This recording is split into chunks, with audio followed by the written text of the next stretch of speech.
What compelled you to knowingly make our cities less safe with these funding cuts? What compels you, your mayor, and your governor to release thousands of criminals on the streets rather than to turn them over to ICE? You'd rather release Secretary Noem, a murderer out onto your street, you cut a $134 million and honor our detainers. in You should funds honor our detainers to support the against violent security criminals of to get New them York out of New City York City. and the state of New York. Would you agree with the national security officials' assessment that the United States has been operating in a heightened threat environment for several years now? Yes. Yes or no? Would you say New York City is susceptible to these kinds of security threats? Yes, and that's why they should spend So with New York City $440 being the million number they one had in terrorist reserves target in the that nation, the federal government gave them with to New use York to City secure being their the number city, one, I which reclaim they my did time, not with New York spend. City being the They number did not one spend the security hundreds of threat in millions this of dollars nation, they had it's to secure their unconscionable city that you would and cut release criminals on the street each and every day. $134 million in urban area security initiative funding. I now recognize the gentleman from New York, Mr. Kennedy, for 5 minutes. Thank you, Mr. Chairman. Secretary Noem, with about a year as DHS Secretary under your belt, there's no shortage of criticisms for me to choose from today. You've deported American citizens, bringing a level of inhumanity to this nation's immigration laws that I haven't seen in my lifetime. You've terrorized communities, including my own in Buffalo, New York, vowing to go after the worst of the worst, but instead detaining women, children, and hardworking individuals in pursuit of the American dream. You've botched a response to one of the most devastating floods we've seen, an extreme weather event along the Guadalupe River that took more than 130 innocent lives, including more than 35 children. Central Texas waited days for your agency to respond because of the reckless policies you've implemented. Your FEMA lead was missing in action, completely unreachable, as were FEMA's call lines, with 84% of calls unanswered on July 7th. 3 days after the floods. FEMA personnel, despite your slashing of their ranks, who were ready and willing to help, waited days to spring into action because of your policies. Disasters do not wait for bureaucracy. Your abysmal performance goes beyond your woeful disaster response. You've also taken a sledgehammer to FEMA's recovery, preparedness, and mitigation missions. You cancel more than $4 billion in building resilient infrastructure in communities funds, a program that helps communities reduce their risk of natural disasters. You withheld millions in FEMA funds for emergency alerting infrastructure found to be in violation of the Impound Control Act.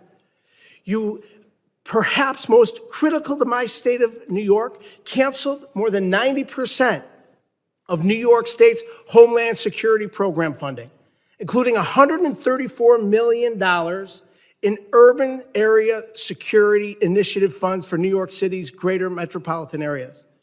You have mismanaged these grants to the point where cities and states, including New York, are suing you to recover counterterrorism funding that's lawfully theirs and that Congress intended for them to receive.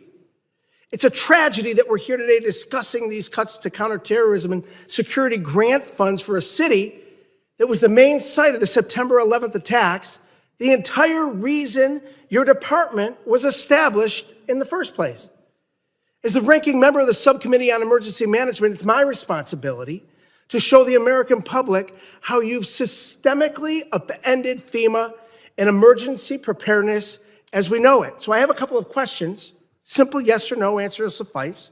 Would you agree with the national security officials' assessment that the United States has been operating in a heightened threat environment for several years now? Yes. Yes or no? Would you say New York City is susceptible to these kinds of security threats? Yes, and that's why they should spend So with New York City being the number one terrorist target in the nation, the federal government gave them with to New use York to City secure being their the number city, one, I which reclaim they my did time, not with New York spend. City being the They number did not one spend the security hundreds of threat in millions this of dollars nation, they had it's to secure their unconscionable city that you and would to cut release criminals on the street each and every day. $134 million in urban area security initiative funding for the city of New York. What compelled you to knowingly make our cities less safe with these funding cuts? What compels you, your mayor, and your governor to release thousands of criminals on the streets rather than to turn them over to ICE? You'd rather release Secretary Noem, a murderer out onto your street, you cut a rapist on your $134 street, million and honor our detainers. in You should funds honor our detainers to support the against violent security criminals of to get New them out York of New York City City. and the state of New York, the number one threat in this nation. In your own words, your cuts are blatantly political, callous, and outright dangerous. It's clear you have no interest in countering real threats in the homeland. While high-risk cities and disaster zones wait for help, you've devoted the past 11 months of violent raids, anti-police policies, and nonstop photo ops. You've brought shame to a department that was created after 9/11 in a time of unity to protect our people. Your failure to lead is a direct threat to the homeland security in our nation, and you should resign immediately. I yield back.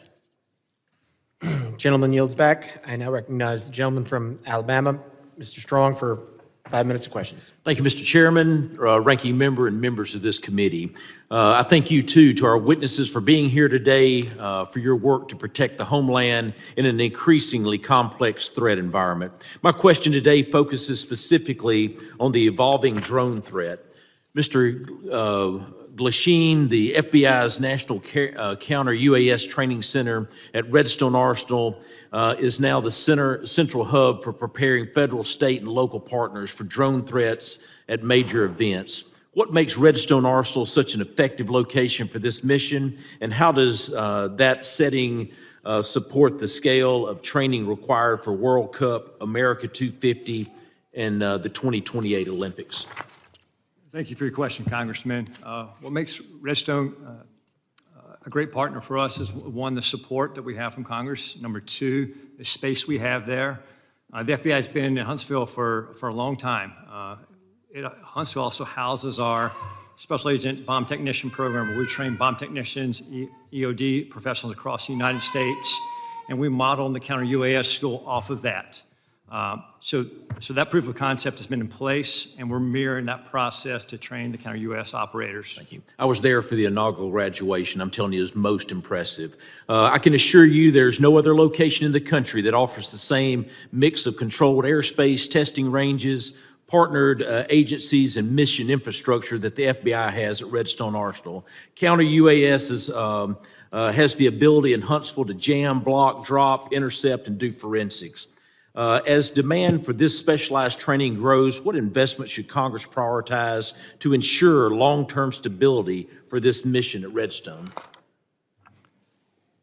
I'd say yesterday, or the legislation in front of, I think, the Senate right now for the NDA, for the authorities, that'd be the first step to give us the ability to lawfully use the counter-UAS authorities.